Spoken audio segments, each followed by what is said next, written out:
Morning, Dyanne. How you doing? Good, Ryan. How about yourself? Doing good.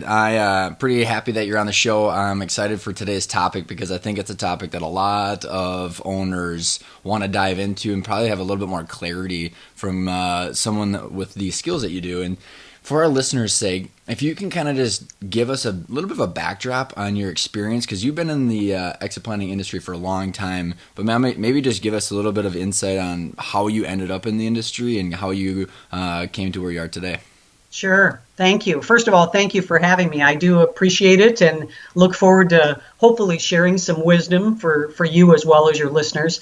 I started exit planning strategies in 2005 after working with owners a number of years on, qualified retirement plans, business continuity, that type of thing. And it dawned on me, not dawned, but I realized in working with them that very few had actually given any concrete thought to how am I going to get out of this business. So exit planning strategies was really born out of a perceived need and a realistic one to help educate owners on how it is they can develop intentional plans for ownership transition. They're looking for something that is not a product solve. It's outcome agnostic is how I like to describe it, and basically just gives some education and direction for them to take control over what for many is going to be the single greatest, most important financial decision or move that they'll face, which is transitioning ownership in their company. So since 2005, I've been having lots of fun working with people and meeting qualified colleagues like yourself. And it's really exciting that we're able to do this show because you and I met when my dad and I had our business. So you've been kind of a pioneer in it and the Twin Cities for sure. And your technical expertise is why I think that we're going to be able to shed some light on some of the subject for today, which is the key employee compensation incentive programs that adhere to the transition to key employees and or keeping them and keeping it, like making sure that they stay throughout a transition, all the different ways that you can structure this. And I think from my experience from our old business and a lot of owners that I know, there's a lot of, like you had mentioned, there's a lot of people pushing products or certain things to drive them into a specific situation. And then there's a total opposite where there's a lot of owners that just quickly give equity without any thought behind it. So, before we dive into some of the specifics, why don't you kind of just, in your in a 2 cents, what is the general observation that you've got that is the major problem around key employees and the importance that they have? Sure. Well, in working with owners on their ownership transition, you and I both know that the direction that they're headed, whether it's going to be an internal transition or whether or not it's going to be what I refer to as a third-party transition, a financial or a strategic buyer, the reality is that as an owner prepares for that inevitable transition, they recognize the importance of building as much value in the company as they can. And while there exists a number of different value drivers, including, operating systems that support sustaining cash flow, operating margins at or above industry margin or industry averages, diversified customer base, solid growth. Probably I share with owners that, in my opinion, one of the most important value drivers in any organization is rewarding and retaining a key bench. And when I say that, that can be one person depending upon the size of the company. It can be 2, it can be 10, it can be 15. But rewarding and retaining key personnel is what I truly do believe one of the most important value drivers, regardless of the direction of the transition for the owner. Oh, I couldn't agree with you more, and that's coming from personal experience too, because when we were passed up from Xerox doing this roll-up back in 08, 09, it was because we did not have a bench. And I think there's a lot of different problems that are tied into this key employee or the executives, because it's one of the major factors to get you out from the hub and spoke or as the the Correct. sole practitioner. But I think there's this catch-22 because they cost a lot of money. And so I think, when we kind of dive into this, hopefully you can shed some light on how you can see those returns when you're investing. And I know absolutely. that like us personally, we spent, I want to say it was probably close to $250,000 on recruiting fees to get our bench up to snuff before we sold. So, yeah. Just a note, Ryan, I always say too, and you can probably relate to this, is that I advise owners, among many things, is that probably the most important thing you can concentrate on is working your way into employment insignificance. Yeah. Right? And what a great situation too.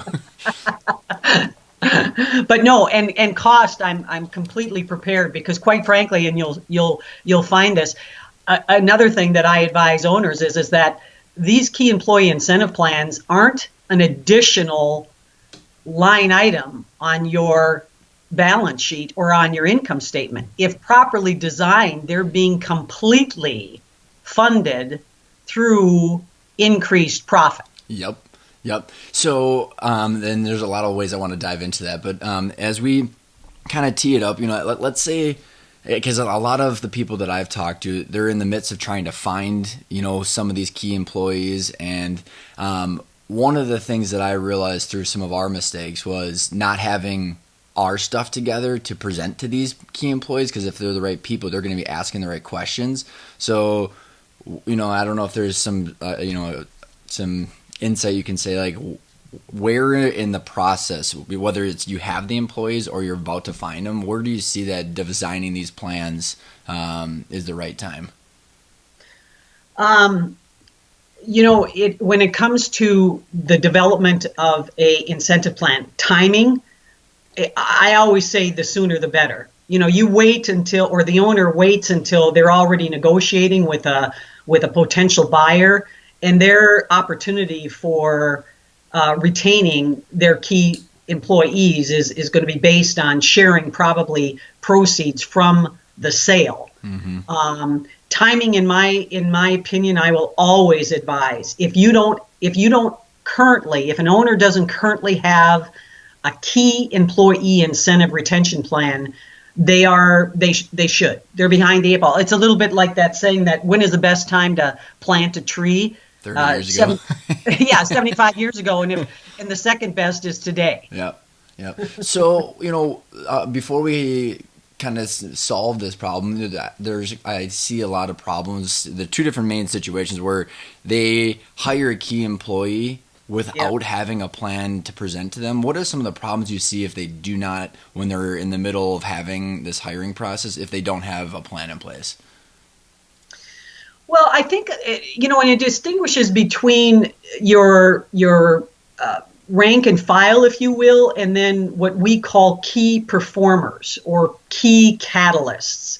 Key catalysts, if an owner is recruiting, are generally going to want some type of program that shares in what they perceive to be value enhancement performance.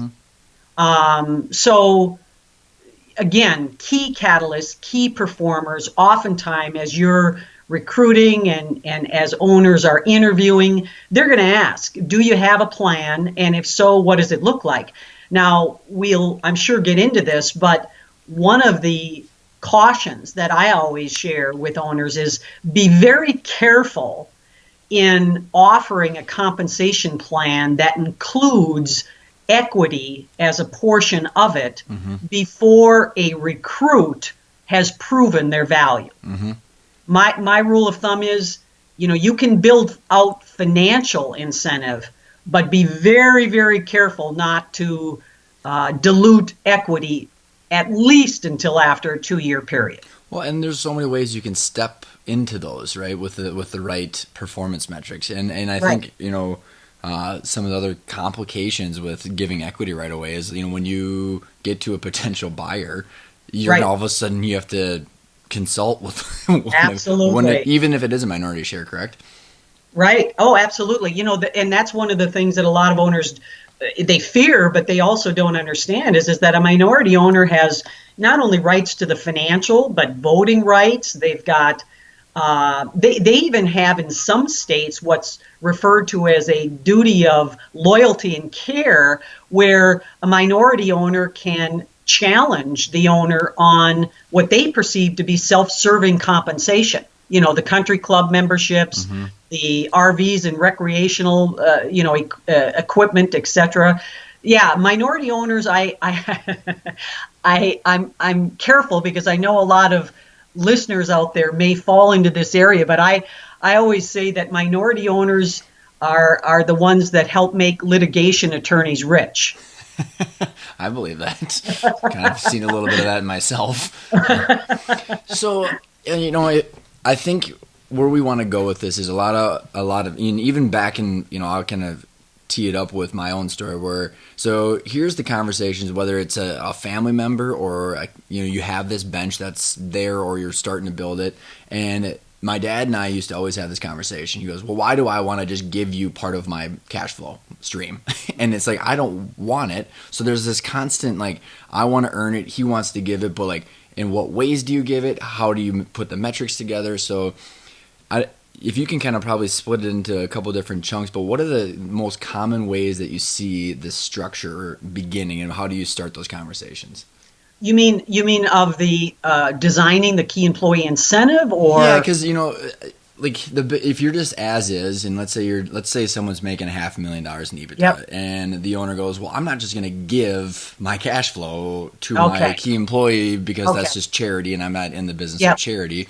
But then I also believe that the key executives or family members should want to get into the business by earning it. So there's a lot right, of different ways to structure, but I don't know if you can kind of just shed some light on yep, the common yep, ways that are yep. people go down.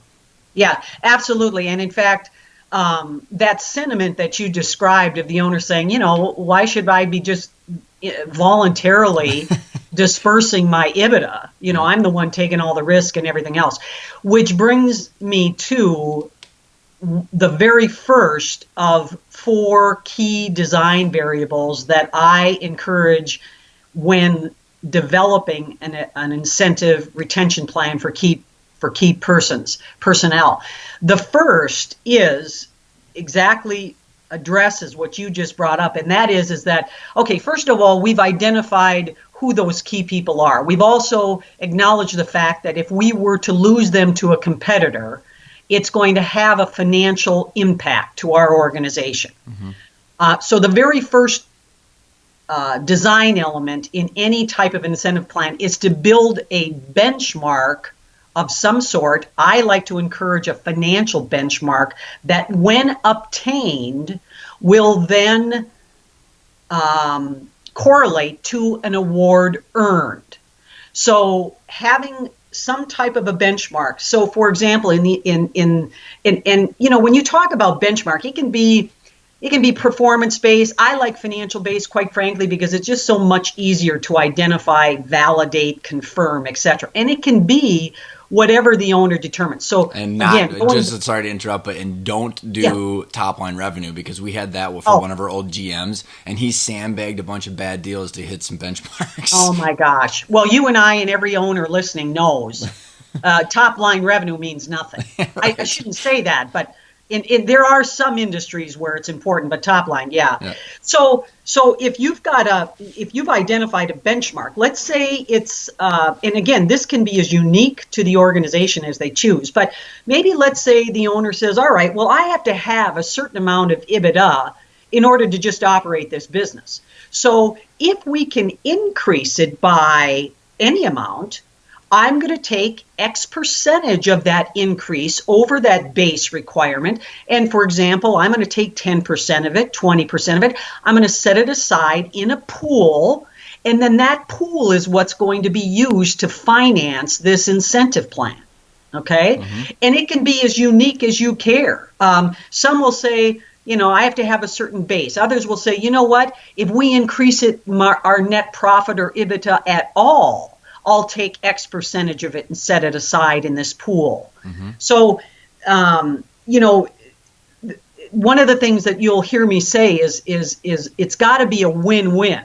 Right. It's a win for the owner because the plan is should be funded through Growth. increase in profitability. Right. Yeah. And if the profit's not there, there's not a benefit.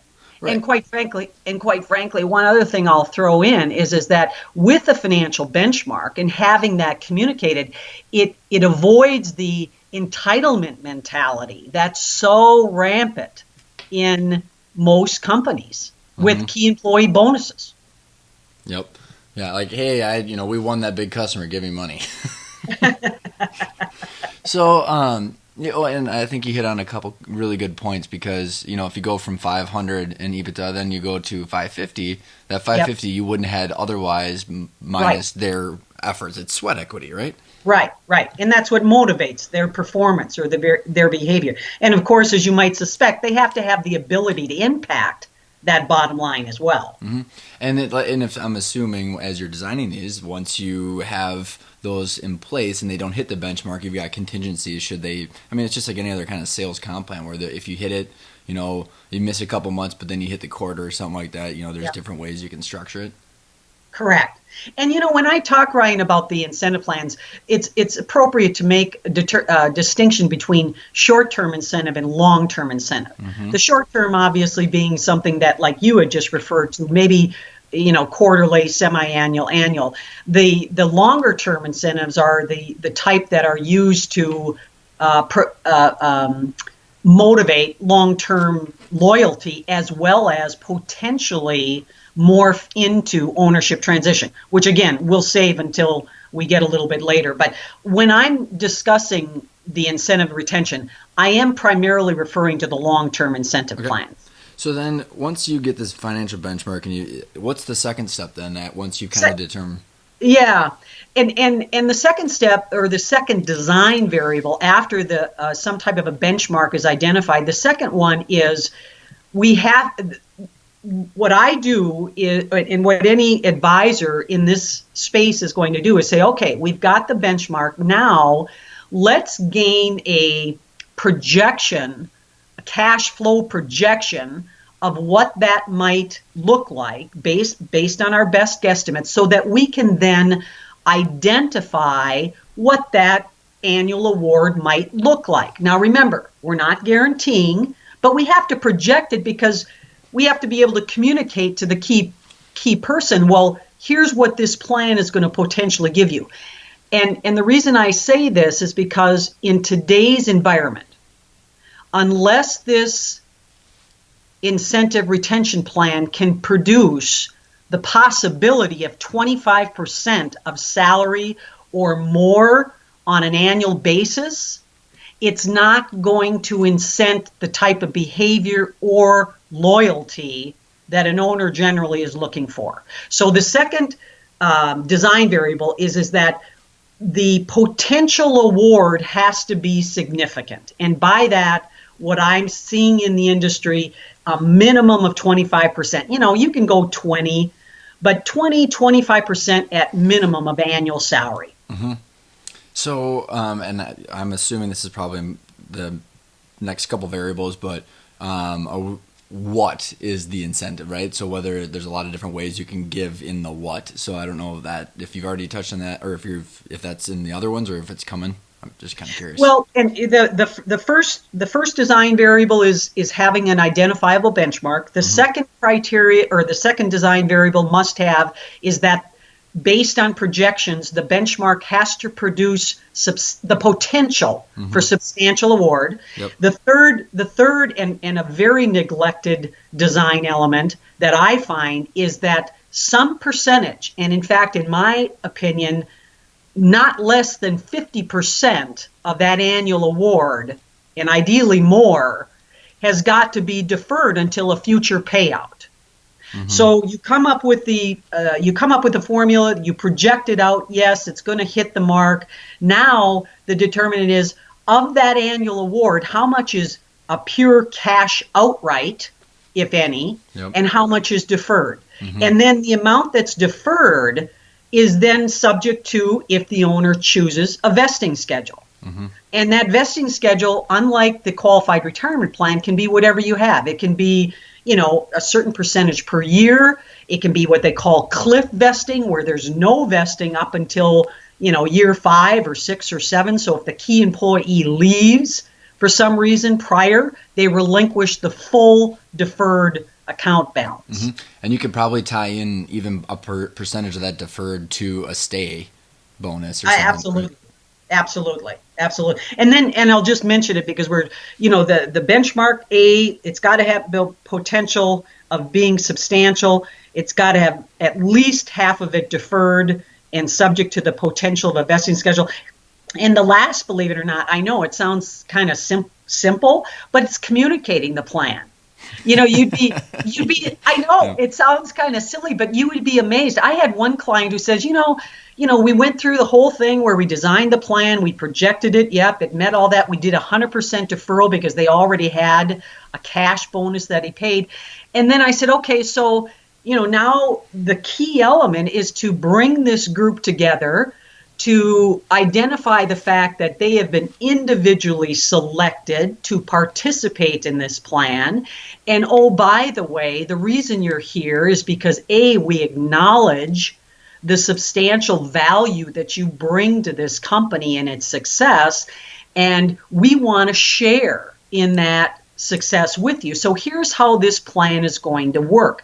You would be amazed at what impact that communication has on the success of the plan. And for owners that say, they don't need to know, we'll just let them know, they fail. They don't work. So the communication piece is the final 4 of 4 design variables that is absolutely essential. Well, and then when you think about, and this is just a little insight into our story, so I had no non-compete. So this kind of ties into probably some of how you architected design. So I had no non-compete, and I was, running the operations at the end, where had we not been family, my dad and I worked on Handshake because I had no equity, but we figured out what my payout would be, and that all worked out because of our communication and the fact we're family. But if I would have been just a random key executive, I could have essentially either sabotaged the deal or pretty much blackmailed for a certain payout, and I wouldn't have had to have to stay, which means that's why the deal would have fallen apart. So there's so much to lose. Oh my gosh, yeah.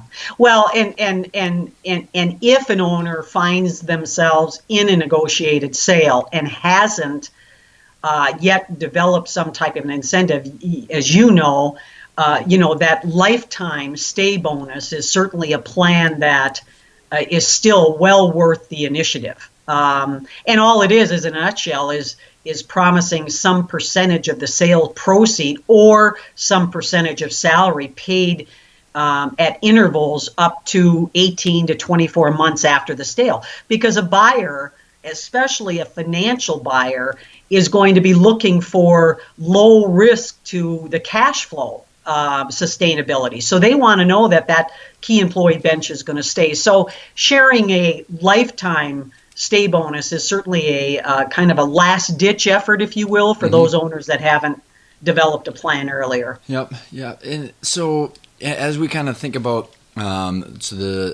there's cash, there's non-voting shares, there's equity, there's ways you can fund it with insurance, and all these different things. And I think if we can maybe split it into kind of 2 different categories, because I think there's 2 different buckets that a lot of people fall into, where one is a family situation and another one is key executives that are non-family related. And the reason I'm bringing this up is because I just know that if a family has enough money and they want to be gifting it, there's a whole different way and strategy to do it than if it was just a normal key executive. So I don't know if you can kind of, what are the different ways that you can give the what, the percentages of what?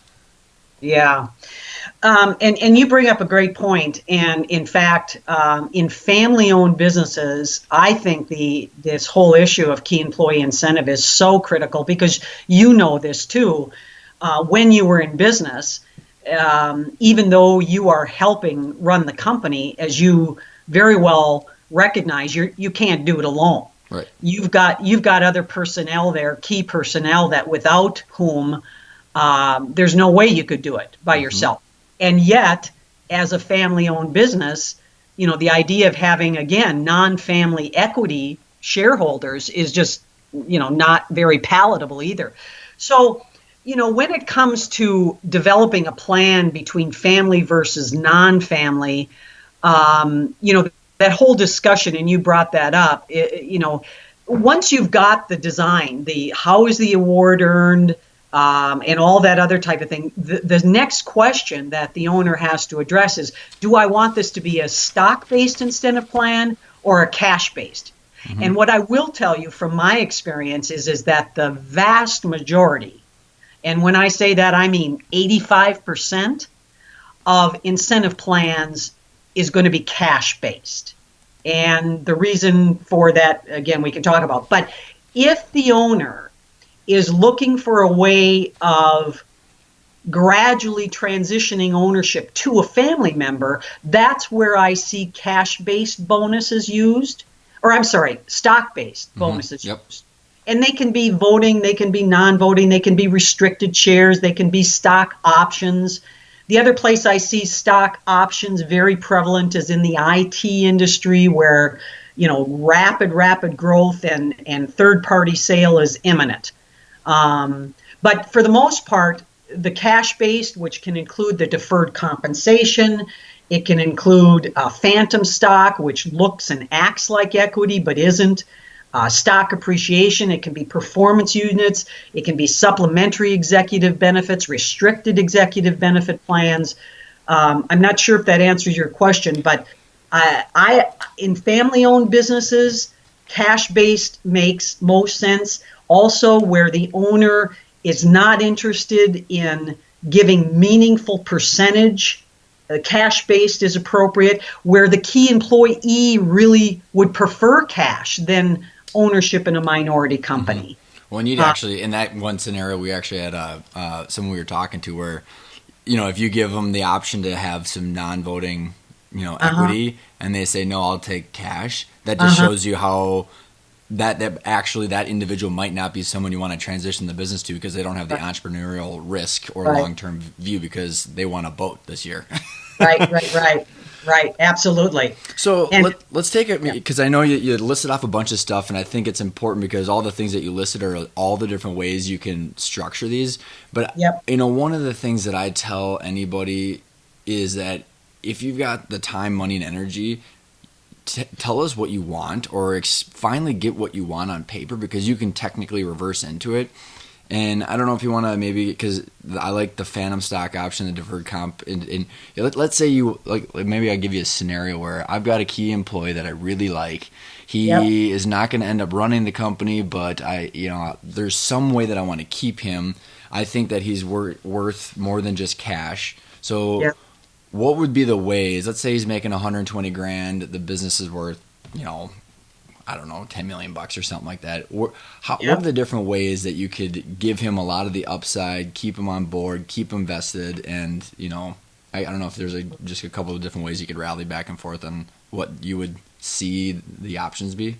I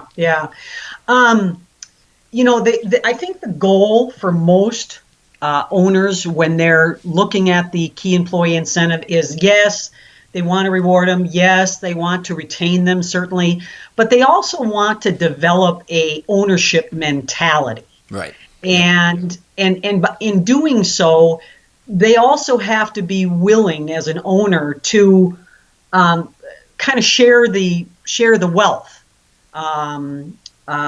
So in the situation that you described, obviously you can just bump salary up, but that's not going to do anything for long-term retention. And quite frankly, even adding more to this key person's qualified retirement plan isn't going to work, because we have to be non-discriminatory, and that's a whole other subject. With, quite frankly, your highly compensated are often discriminated against in how much they can contribute to the qualified retirement plan. So yes, then the owner turns to what we refer to as non-qualified benefit plans, which can be, like I mentioned earlier, it can be deferred compensation, it can be phantom stock appreciation.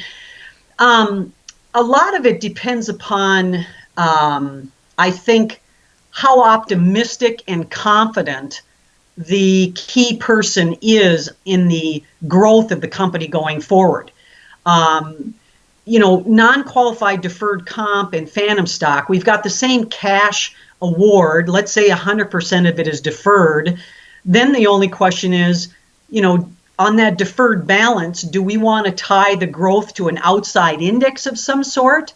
Or do we want to tie it to the underlying appreciation of stock price, which is basically what phantom stock is? Mm-hmm. Is it so? Developing the plan. Sorry to interrupt. Yeah. Can you dive into a little bit of the phantom stock, because it's one of the things that I learned after the fact, and I think it's like something that should be way more used, but it's not. Absolutely. Phantom stock is probably the most popular cash-based, because it's what I refer to and you refer to as synthetic ownership. It's got all the advantages of ownership mentality development, but without the hassles of an actual minority owner. Mm-hmm. So how they work, or how phantom stock works, is, okay, we've got that financial benchmark, right? And let's just say, and I'm just going to use this as an example. Let's say the annual award this year is $50,000. It can be $10,000. I'm just using a figure. Mm-hmm. And let's say the underlying value of the stock is $500 a share. Well, if the key employee earns a $50,000 annual award, they are in essence then given, 10,000 units that get held in an account, and each of those units' price is going to fluctuate up or down depending upon the underlying value fluctuation of the stock itself, if that makes sense. Yeah, and then what I love about it too is then, because so essentially they don't have equity, but it's all the characteristics. So they then, based on whatever that percentage would be of the overall company, they would then get to partake in distributions, correct? Absolutely. And if the employee leaves, depending upon the vesting schedule, let's assume that they've met the vesting schedule, well then, rather than having to deal with, okay, well now what do I do with this ownership in a privately held company, and are my partners going to have the cash to buy me out, or do I have to wait until we have a successful outside transaction? The beauty of phantom stock is they leave, they just get a payment at that point, which is, taxable obviously at that time. Now, the disadvantage for the owner is they've got to somehow or another track, that potential payout and account for it. There's, there's nothing saying they have to pre-fund that. That's a whole other issue on these non-qualified plans, is that, informally funding the promised benefit is not a requirement, but highly encouraged. Well, yeah, because let's say all of a sudden that's worth like, $250,000, and this is how people, I see it so many times where they back themselves into a corner where they got all this, 80% of it up and done, and then the person leaves, and then all of a sudden they got a $250,000 payment. And I'm assuming, because all this stuff is negotiable, you just say, hey, if you end up leaving, we owe you, we do monthly payments based on tied to profitability, all that kind of such. Or like you said, if you don't have that payment schedule, you can then fund it via insurance vehicles, correct? Absolutely, and that's pre-funding on an informal basis. And the reason I say informal is that if we specifically tie a corporate asset to the funding of this future promised benefit, we run into ERISA requirements and what they call constructive receipt. Now, if the key employee has constructive receipt, well, that's immediately taxable to the key employee, and that's something we want to try to avoid. Mm-hmm. But yeah, the other thing that I see, Ryan, is that where, let's say they've got this accumulated balance, and yes, it's a phantom stock, and the owner has said, I think, Mr. or Mrs. Key employee, I want you to step into this ownership. Well, the beauty of that is now, rather than paying out cash, all we're going to do is a stock bonus to this key person, and they've already got X percentage ownership in the company. Mm-hmm. It's pre-funding. That's, it can be paid in cash or it can be paid in stock, depending upon the exit objective of the owner. Well, and what I think, coming from the owner's spot, the biggest worry you've always got is just the control that you've got over everything. Where even if you start slowly doing a transition of, so let's say they're increasing the value of the business through the increased value. They're buying into the business, but you can be doing everything with non-voting. So people are getting the benefit of the distributions and ownership, but you can control it until the very last second, right? Right. Absolutely. Absolutely. And when we talk about ownership transition, especially the internal, the reality is that's going to be a gradual transition, no doubt, because as you and I know, the challenge with an internal purchases is that your buyers rarely come to the table with any amount of cash. Right. Right.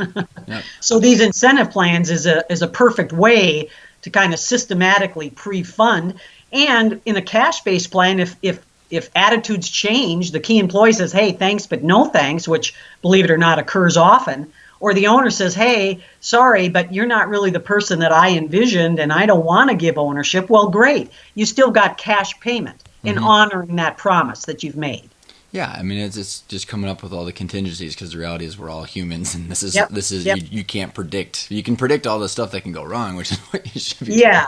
And the other thing, Ryan, too, is that once the plan is designed, it absolutely has to be backed up by legal document, regardless of the plan, whether it's a restricted stock or a stock bonus or deferred comp or phantom stock. It is backed up by document, and the beauty in the document is that there's always, or should be, a line item in there that I always encourage as we're working with the client's legal counsel, is that the plan, the existence of the plan, the terms of the plan, etc., are always left to owner discretion. And that's critical piece of any plan you implement. Yep. So, I want to kind of go into the second kind of category of the family transition, because near and dear to my heart, because I was not exposed to the possibilities how we could have gone down this road. But I've got a couple clients that I work with, and I know a lot of people out there have potential family members that are in or out of the business. But I think a lot of the structure is the same, as in like putting the metrics in place. But I don't know if you maybe can kind of give an example. I think there was one that you and I were talking about at one point where, let's say the family's got enough money where they don't need the liquidity event because of all outside assets or buildings or etc. How are the ways that you can get the kids and do kind of some estate transfer and getting the kids involved in the business via the different methods you kind of talked about? Yeah, well, and of course it's purely the children's decision, right? Some say yeah, and they raise their hand and say, "Yeah, I want to come in and I want to help you build this." Others will say, "Thanks, but no thanks. I don't think I have the temperament for it." But I think the question that you pose is a large one, and that is, are these incentive retention type plans a potential solution to a closely held family ownership transition? And in some instances, the owner is saying, just like you had said, "I don't really need cash from this transaction." And therefore, the idea of utilizing a deferred compensation or a phantom stock probably isn't applicable. What is probably much more applicable is to implement a stock-based incentive plan. So rather than just gifting it to the family member, we're going to say, "All right, you are the chosen successor, you and or brother and sister, and rather than just gifting it, we're going to establish financial benchmarks or parameters that, when met, we will then bonus X percentage of actual voting stock." And again, the key there, as you and I know, is to model that out so that the owner can say, "All right, well, based on what we think is realistic projections, this transfer could easily be facilitated in 5 or 7 or 10 years. If the projections show 20, well, then you go back to the drawing board." Yep. Well, does that make sense? Yeah, and I think if I'm the mother or father and I'm looking at my kids, okay, so yeah, they still come in, but now I've got to all of a sudden make decisions with my kids, and I think that's a false notion, right? Because there's the voting versus non-voting shares. So if you got 1,000 shares, you can still have one that's the ultimate vote that you can trump all the decisions, correct? Right. Absolutely. Absolutely. And that's a whole different podcast. Is that whole issue of ownership transition of family members? Hmm. Well, and as we're kind of just to kind of go put a bow on this topic for the time being, but the whether the family needs the money or not, you can shrink wrap it via some discounting purposes, or if they need the money, you can still do the same thing where the family is getting full value or a reasonable value for their business because of the same structure that you kind of alluded to with the key executives. Correct? I mean, I don't know if there's anything you want to enlighten on that. Absolutely. I mean, I think that, you bring up discounted stock price. I mean, on internal transitions, whether it's family or non, that until the successor gets to a majority position, absolutely should be using discounted values. And part of the idea is that for the mom and dad or whoever it is that's transitioning to family member, it's not saying, hey, we're gifting it away or we're selling it at a discount. You can also develop a non-qualified deferred compensation for parents as a way to make up the difference between the discount and fair market value and continue a tax deductible payment to mom and dad, which makes it a much more efficient transition. Mm-hmm. Mm-hmm. So, yeah, I mean, there's all kinds of ways of combining both the incentive, the gradual transition, all with the idea of trying to tax the golden goose as little as possible. Yeah, so you bring up the big, huge elephant in the room, which is the tax, right? So how are Yep. all these different methods? Yep. What's the tax ramifications Yep. of the various things you've talked about? A great question. And in fact, I have the opportunity of speaking to a number of business owner groups, and and that's always the big question. Okay, so you say, all right, first of all, I can be completely selective, right? Yep. And okay, I can put in whatever I want. I can develop whatever vesting schedule I want.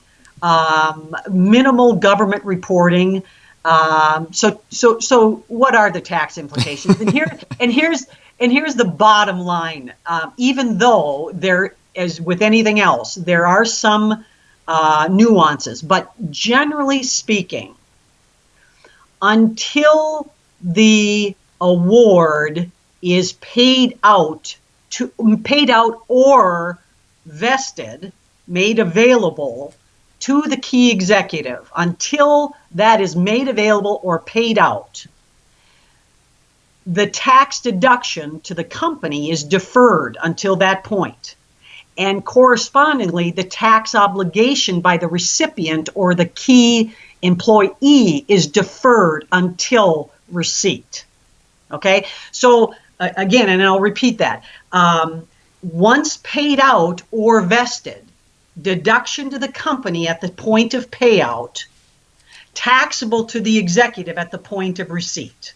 Got it. Yep. Now, and the only exception to that, and in some industries it's important, is what's called a restrictive executive bonus arrangement. And without getting into detail, that is the only cash-based retention plan that allows an immediate tax deduction to the company and immediate tax liability to the executive at the point of the award.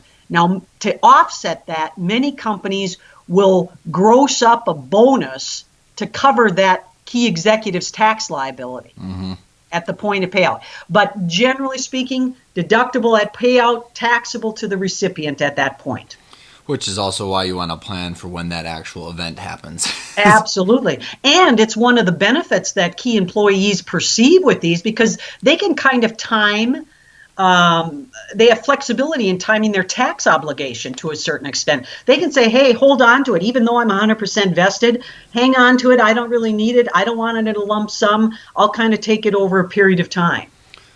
Right. Well, there you go, right? Because they can, I mean, as long as you're all negotiating back and forth and there's clear expectations, I mean, my guess is every business owner would rather have the cash on hand. And if you can slowly, I mean, everybody just wants cash flow. So if you can slowly pay it out and make sure you're underneath a certain tax bracket, you're going to have you're going to have more proceeds over the term of whatever it is. Right. Absolutely. Absolutely. So as we're kind of wrapping up here, Dyanne, what is, is there one thing that we've talked about that you want to highlight, or one thing that you want to kind of make sure you leave everybody, the listeners, with?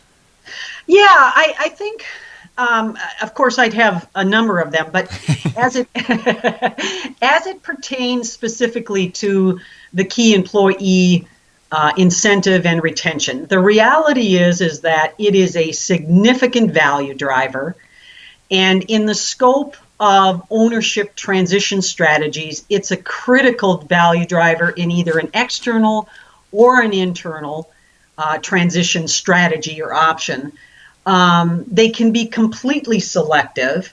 And I think that for any owner of a successful organization, their top priority should be to develop an ownership mentality on the part of their key people. It really comes down to that. And it's something where the key employee understands or gets the fact that the owner understands and appreciates the value that they're bringing to the bottom line. It's a wealth multiplier mindset, if you will, that ties the employees to the financial vision and the business plan of the company. And if properly designed, the beauty is that it's paid for through increased profitability. So they're a win-win. And if I can even put a couple emphasis on some of the things you said, because let's say you hire someone for an extra 50 grand more than you would have because it's a top executive. So you're 50 grand out cash flow wise. Hopefully you should increase your EBITDA. And if you're even putting any of these plans in place and giving more of the bigger pie away, all of that is affecting your cash flow per se, but when you go to sell your company or to value it, when you said the value driver, that's the difference potentially between a 4 and a 5 multiple. So, absolutely. Let's say you're 200 grand in, you should be potentially making 800 grand on the outset because of all the stuff you did. So you should be able to, if you said design correctly, the cash flow should increase, but so should your multiple because the buyers got a lot of confidence. Absolutely. No doubt. So, Dyanne, what is the best way for our listeners to get in touch with you? Well, thank you for that question. Let me probably, of course, my website is there. That would be the best place. It's exitplanstrategies.com. All of my information, contact, our mission statement, the services, etc., can be found there, including email, phone number, etc. And certainly would welcome any inquiries or even just to chat about what they may be thinking. I mean, that's you know that, Ryan, in your business, is that a lot of time owners just want to try to collect information, and once they have it, then they can make decision upon whom it is that they're going to bring on to their advisory team. And that's really what it requires. It requires someone like you. It requires expertise in the incentive plan. It requires the CPA to be at the table, the attorney to be at the table, bonding companies if that's an issue in their industry. It's a team approach, no doubt. Yeah, there's everything that you were talking about. It's not a simple, just quick sketch. No. Well, thank you so much for coming on the show. I appreciate it. Absolutely, Ryan. It was my pleasure, and let's do it again sometime.